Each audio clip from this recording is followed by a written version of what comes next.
Hello. We all know that not all students learn their lessons in just one setting. We know that some learners need reinforcement while some needs remediation because they learn differently at a different pace. However, this does not mean that reinforcement, remediation, or learning has to be boring. At this juncture, I'd like to tell you about three different activities that may engage learners and help the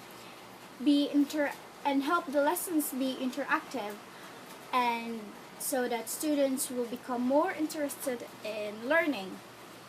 And at the same time, it is part of the remediation activity for those who are learners who have a hard time catching up, and at the same time, a reinforcement for students who are advanced learners.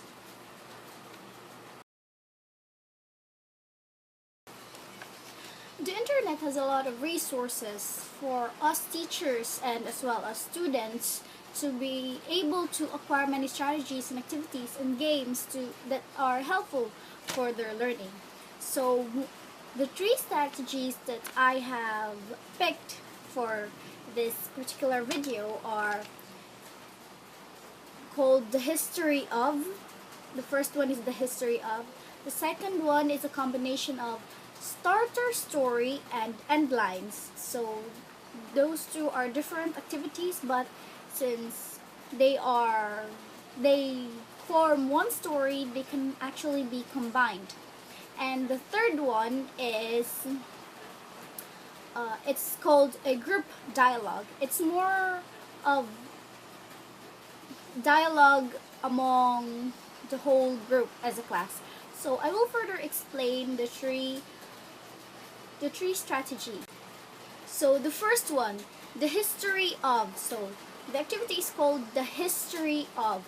So as a teacher who is a facilitator of the activity, you have to prepare different things or events. I mean, you can just write it on a flashcard or a strip of paper, which the students will have to pick. Each one of them will have to pick, and you can write either things or events, like for example, a pen, and they will have to pick. And when they picked pen, they will have to tell the history of that pen. For example, this one. This is a pink crystal water-based pen. So they will have to think of how this pen came up to be.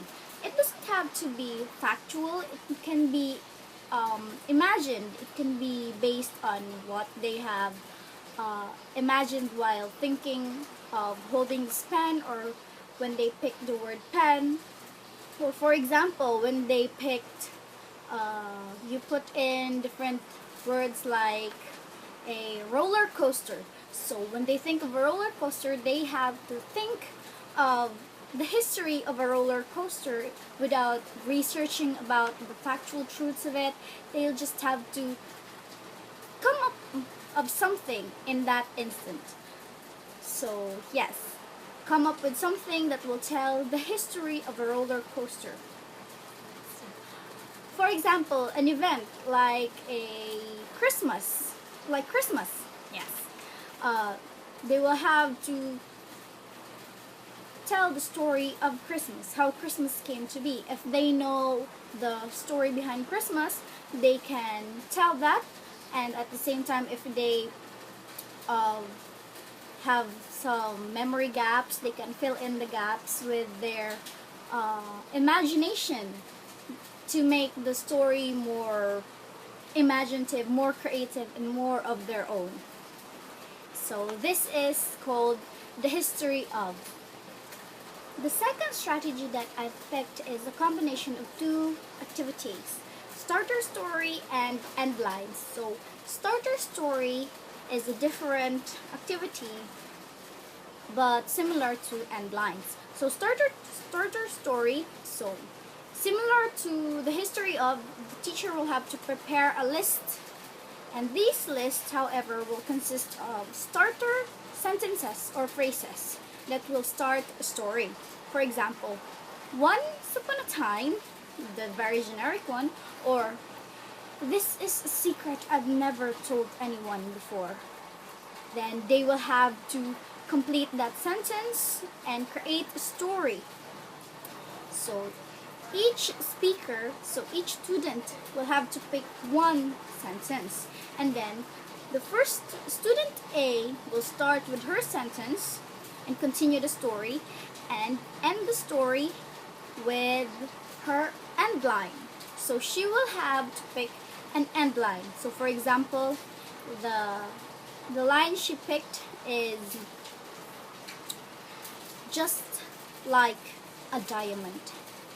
So she will have to end the story with just like a diamond. And then, following that pattern of her story, the second person will have to pick her starter line. For example, her starter line starts with one stormy night. So she will have to continue that story and end her story with another end line that she picked. She ended her story with, and that's what happened during my summer year. So following that storyline, another person will have to pick her starter line and her end line. And at the same time, will tell a story from her starter line to her end line that is somewhat related to the first and second story.